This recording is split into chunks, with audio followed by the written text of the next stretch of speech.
आपके chemistry teacher Umesh. आज मैं Bronsted Lowry concept of acid and base को समझाने जा रहा हूँ। तो अपने इस वीडियो में मैं बताता हूँ आपको कि एसिड होते क्या हैं। According to Bronsted, acids are proton donor, जैसे HCl, H++ Cl-, CH3COOH, CH3COOH, C++ H+। तो ब्रोंस्टेड थ्योरी के अनुसार जो भी कंपाउंड्स वाटर में डिजॉल्व करने पर प्रोटॉन डोनेट करते हैं तो उसको हम कहते हैं acid. For example HNO3, H+, NO3- plus H+,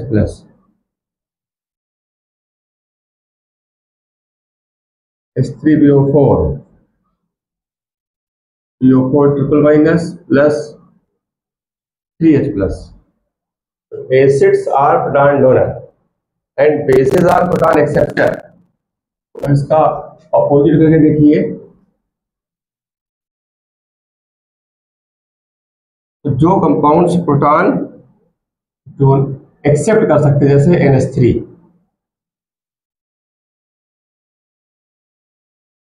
में यहाँ पे लोन पेयर होता है N का 7,2,5, तो 1 इलेक्ट्रॉन यहाँ बॉन्ड फॉर्मेशन में हो गया, एक यहाँ 2 बच गए, जो बच गए इसको बोलते हैं लोन पेयर।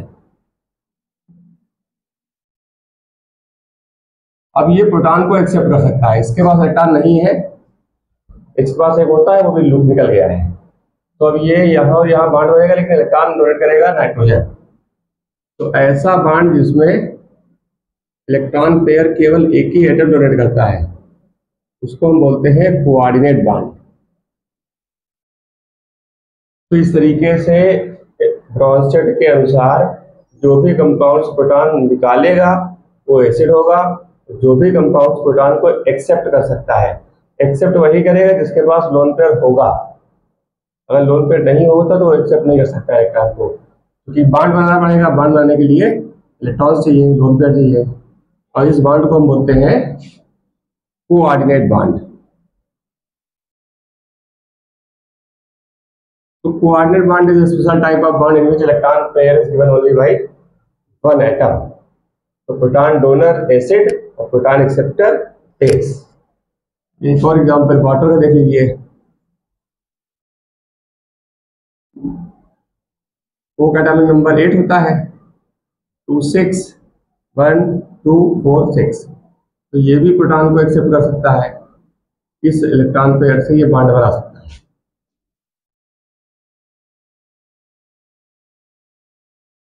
वो ने इलेक्ट्रॉन डोनेट किया, वो प्लस आ जाएगा, इसने इलेक्ट्रॉन ले लिया, चार्ज खत्म हो जाएगा, क्योंकि प्लस को जब माइनस मिलेगा तो चार्ज खत्म।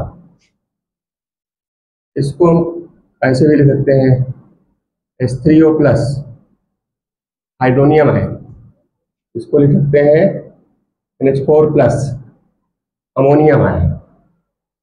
तो जो भी स्पीसीज प्रोटॉन को एक्सेप्ट करेंगी उनको हम कहेंगे ब्रोंस्टेड बेस। तो acids are proton donor and bases are proton acceptor. अब इसमें टर्म आता है conjugate acid base pair. Conjugate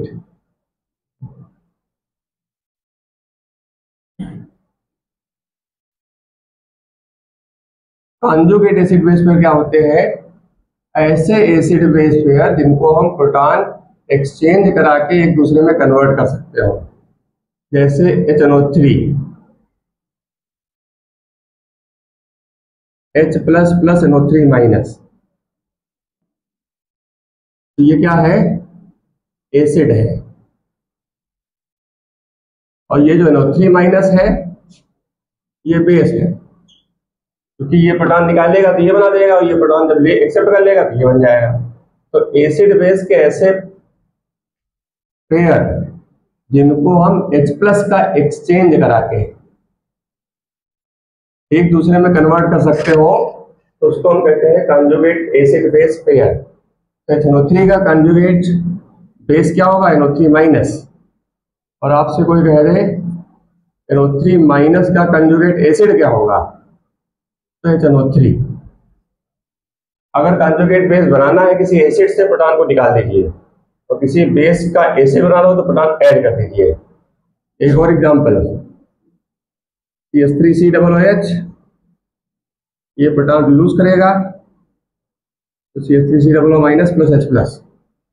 तो इसका कंजुगेट बेस, ये तो एसिड है, इसने प्रोटॉन लूज किया, ये बेस है, इसने प्रोटॉन को एक्सेप्ट करके ये बना देगा।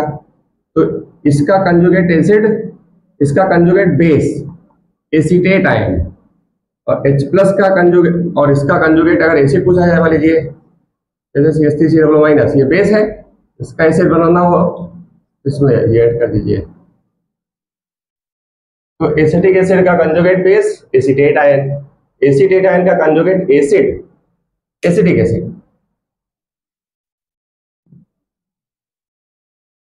एक दो एग्जांपल्स और ले लेते हैं, जैसे H2SO4 एसिड है, ये प्रोटॉन लूज करता है, H2SO4 माइनस, तो it is acid and it is base. H2SO4 H2SO4 minus. What is this? It is conjugate acid base, क्योंकि इससे प्रोटॉन निकालोगे ये बन जाएगा, इसमें प्रोटॉन जोड़ दोगे ये बन जाएगा। तो एसिड बेस के ऐसे पेयर्स जिनको हम प्रोटॉन का एक्सचेंज करा के एक दूसरे में कन्वर्ट कर सकते हैं, कॉन्जुगेट एसिड बेस पेयर कहलाते हैं। तो H2SO4 का conjugate base HSO4 minus, hydrogen sulphate ion या बाइसल्फेट आयन। इसी तरीके से आप फिनाल का बना सकते हैं, फिनाल CCH5OH, CCH5O माइनस और H प्लस। फिनॉल का कंजुगेट बेस फिनॉक्साइड आयन, और फिनॉक्साइड आयन का कंजुगेट एसिड फिनॉल। ये एसिड है और ये बेस है, तो फिनॉल का कंजुगेट बेस फिनॉक्साइड आयन। और एक फंडा ये होता है कि किसी भी एसिड का कंजुगेट बेस जितना ज्यादा स्टेबल होता है, वो एसिड उतना ही ज्यादा स्ट्रांग होता है। अब बात करते हैं एसिडिक कैरेक्टर की, कौन सा एसिड स्ट्रांग होगा, कौन सा वीक होगा। तो ये इस बात पे डिपेंड करता है कि उसका कंजुगेट बेस कितना ज्यादा स्टेबल है। एक एग्जांपल से समझते हैं इसको हम।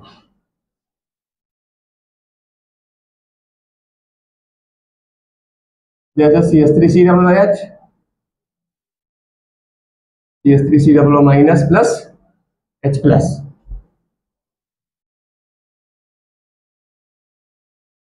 और ये फिनॉल, फिनॉल का conjugate base phenoxide ion plus H plus. तो अब ये देखा जाएगा, ये भी एसिड है ये भी एसिड है, बट इसमें कौन स्ट्रॉन्ग एसिड है? स्ट्रॉन्ग एसिड वो होता है जिसका कंजुगेट बेस स्टेबल होता है, और स्टेबल कौन होता है? जिसमें रेजोनेंस होता है। स्टेबिलिटी के लिए डी लोकेलाइजेशन ऑफ चार्ज बहुत जरूरी है, तो इसका रेजोनेंस बनाते हैं CH3COO माइनस का। इसमें क्या होगा, ये इलेक्ट्रॉन्स इधर आ जाएंगे, ये इधर चले जाएंगे, तो you will get resonating structure of carboxylate ion, acetate ion.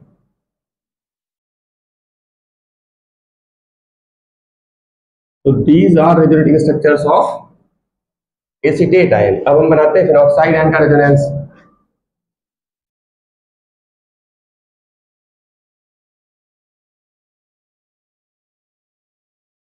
तो इसका रेजोनेंस बनाने के लिए क्या होगा, रेजोनेंस का फंडा होता है कि दो इलेक्ट्रॉन बराबर एक बांड, और एक बांड बराबर दो इलेक्ट्रॉन्स। तो ये दो इलेक्ट्रॉन यहां चलेंगे तो ये यहां आ जाएगा, ये दो इलेक्ट्रॉन से बांड बनेगा, टी की वैलेंसी 5 हो गई, हो नहीं सकती, ये बांड ब्रेक कर जाएगा। तो यहाँ पे डबल बांड हो, यहाँ पे माइनस आ जाएगा। जब ये बांड ब्रेक करेगा तो एक बांड में दो इलेक्ट्रॉन होते हैं, एक इस कार्बन का एक इस कार्बन का, कार्बन मीन्स कार्बन। तो बांड ब्रेक होगा तो ये इलेक्ट्रॉन इसको मिल जाएगा, तो इसको नेगेटिव आ जाएगा, न्यूट्रल था पहले, इलेक्ट्रॉन ये नेगेटिव हो गया। अब इसका दूसरा रेजोनेटिंग स्ट्रक्चर ये इधर, ये यहाँ पे आ जाएगा।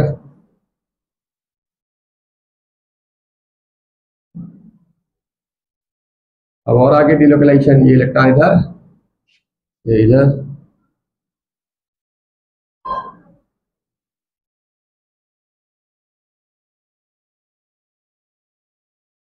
ये बात ये इधर, तो फिर से ये वापस हो जाएगा।